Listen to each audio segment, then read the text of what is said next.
called the Iron Dog, 2,000 miles. And he has won it, I believe, Todd, on 4 occasions, and has come in second, third, and close to the top almost every race. But Governor Palin cares about people. And as governor, we worked together out in the Yukon one winter when villages were running low on food due to fuel shortage and the price of fuel, and people were hungry. And we went and spent a day visiting villages along the Yukon River and giving out food. She has supported Samaritan's Purse and our work, relief work in Haiti, also in Alabama. And she visited with my father a few years ago and came to his home. And we appreciate very much the stand that she takes on moral issues and the leadership that she has given and the voice that she has given to these things. So it's a privilege to welcome tonight Governor Sarah Palin of Wasilla, Alaska. Governor.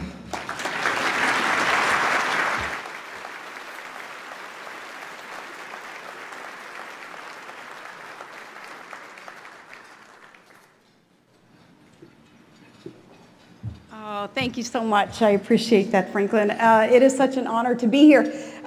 God has blessed my family and me with wonderful opportunities to be able to travel this great nation and speak to a lot of people, and these are undeserved opportunities that we have been given. But I'll tell you, I don't think that there has been a greater honor, a more humbling opportunity than I have tonight, and that is to publicly honor Reverend Billy Graham. I can't tell you how much this means to me, because if it weren't for Billy Graham, I don't know where I would be. I don't know if I would be standing.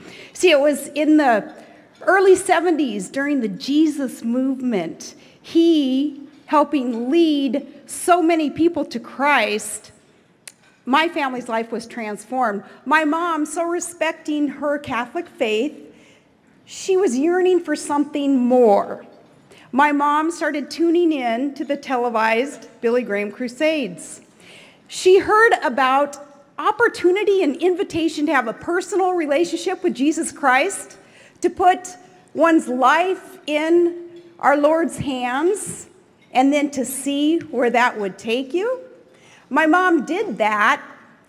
The message that Billy Graham had shared via those television waves rocked her world, transformed her life. My mom then led the rest of the family to Christ and really was able to put us on a path towards a destiny. Of course, God has a good destiny for all of us.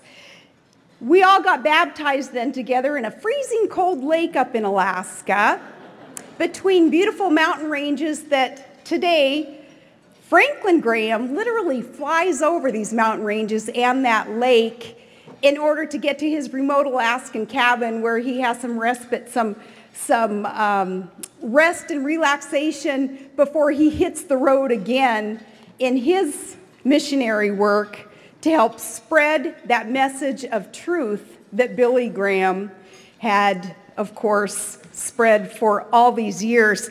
95 years young.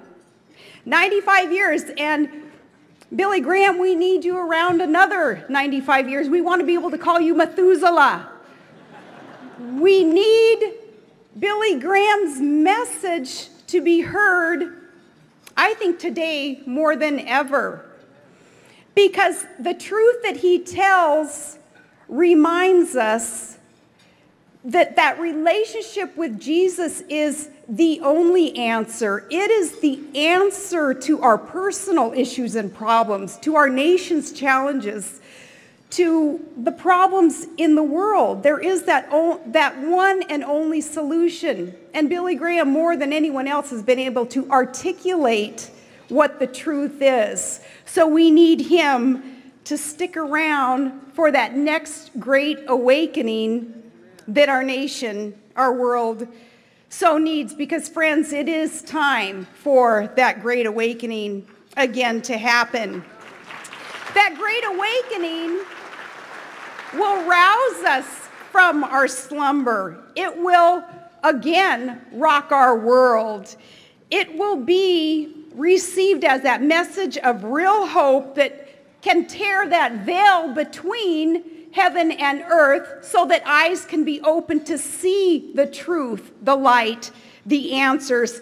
And thank goodness with today's technology, Billy Graham's message can and will be heard by all. So 95 years young, yes, someday he will hear what is promised in 2 Timothy 4. He will hear those words, "Well done, my good and faithful servant. You've finished the race, you've kept the faith, you fought the good fight," and that crown of righteousness that our Lord has waiting for him, he will receive that.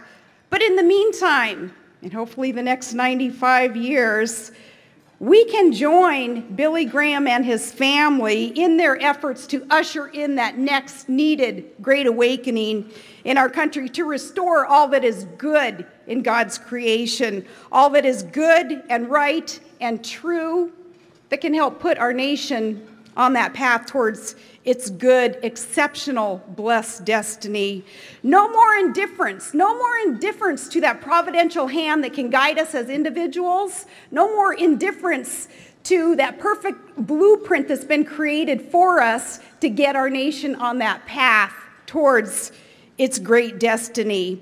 Hearing and applying the truth that Billy Graham has shared with so many of us, touching 2.2 billion lives in 185 different countries, joining with him and his family in continued efforts to get the truth out there, that's the only answer. It's the only solution. So keep up the good work. Happy birthday, Billy Graham. We love you, we respect you, and we thank you, all of us, from the bottom of our heart. Thank you.